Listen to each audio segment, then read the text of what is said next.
Why are diets hard to stick to? Well, humans are creatures of, and you all can fill in the blank, habit, right? We're creatures of habit.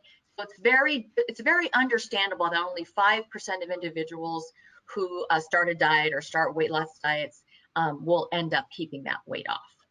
So why do they occur? Let's take a look at our biology, right? So humans and mammals in general, all mammals, we are hardwired to do two primary things. And you can guess what the first thing is, right? All mammals are hardwired to survive.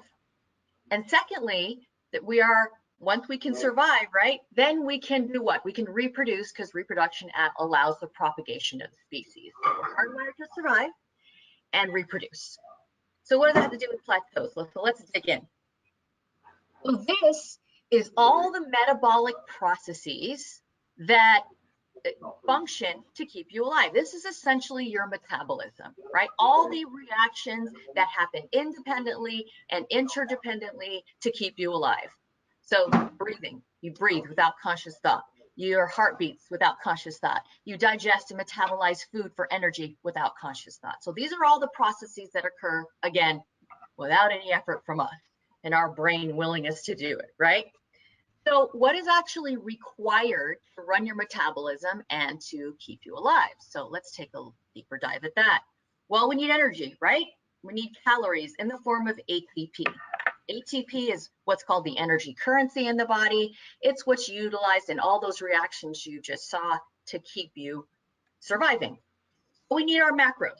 You guys all talk about macros. I hear you talking about all the time. And those macros, we extract energy from. You probably know carbohydrates and protein you get 4 calories from. Fat you get 9 calories from. So those are your first 3 classes of what's called essential nutrients, nutrients that your body doesn't produce. Now, alcohol is not an essential nutrient. It may be a major component of your diet, but it's not essential. Right, Neil?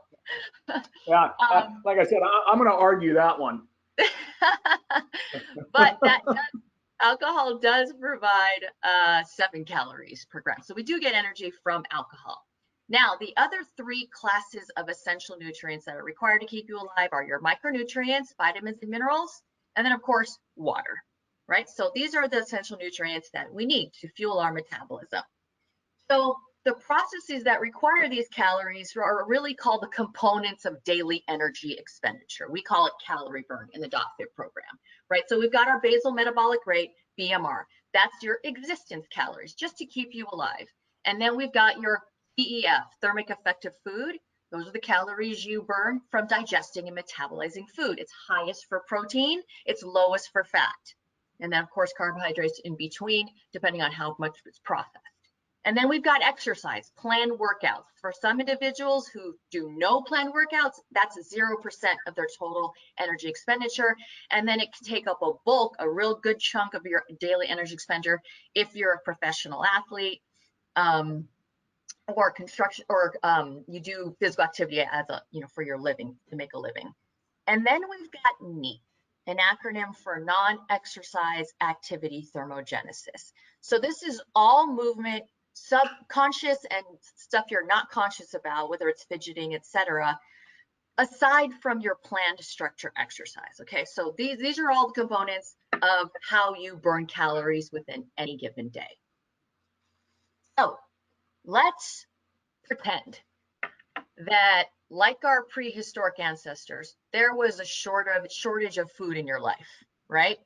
Maybe you did it on purpose to lose weight, right? So what does the human body do in order to keep you alive, right? How does the body make energy, or ATP, to fuel all those metabolic processes that I showed you when there's a shortage of food, like there was for all the millions of years humans have been in existence? How long have humans been in existence, Neil? Do you know? Well, it depends on where you started. The first hominids were discovered 4.2 million years ago. Okay, so there you go. And for the overwhelming majority of that time, we didn't have enough food. We were chasing food and trying to grow food, right? So what does the body do in order to keep you alive? Well, what will it do? It's going to mobilize. We've got all these storage forms of energy in our body to keep us alive. So the biggest deposit of energy is in our fat tissue, in our adipose tissue, right? So the average individual with the average man with maybe 15% body fat might have around 90,000 calories worth of adipose tissue as backup in case you ran out, right? And then we've got your carbohydrate stores called glycogen. You got about 300 or 400 in your liver, another 300 or 400 in your muscle tissue. So you got about 1,000 calories worth of glycogen stores. And then you got muscle, lean body mass. Obviously that varies from individual, but the primary source of energy that our body utilizes in shortages is our fatty tissue. Okay, great.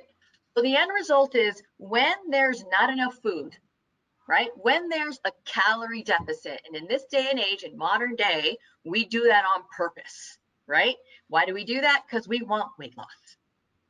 Well, so think, if humans and mammals are all hardwired for survival, then would it be fair to say that the human body is going to try to fight weight loss, right?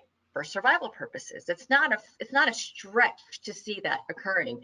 And so what are some of the ways that the body closes that deficit to slow weight loss? And remember, this again goes back to survival. Well, we got all these little areas that your body is going to try to change to close that calorie deficit. So the first one is your BMR.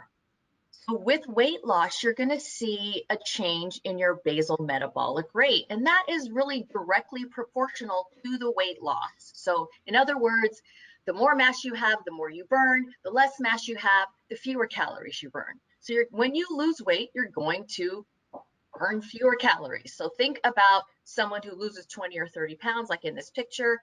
They don't have to carry it around. It's almost like you can imagine, carrying a 30-pound backpack around all day, and then the next day you don't carry that backpack around, where you're going to burn fewer calories without that backpack on.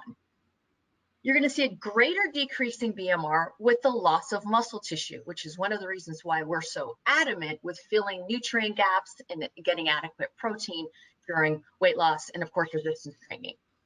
And then you've got these metabolic adaptations that your body induces in order to conserve energy, right? To save energy, so it can conserve the ATP that it needs to produce. So you can imagine the body's going to sort of slow down all these different processes. Now, this is exacerbated. In other words, the metabolic adaptation your body goes through, it's worse with severe deficits and with prolonged deficits. Okay.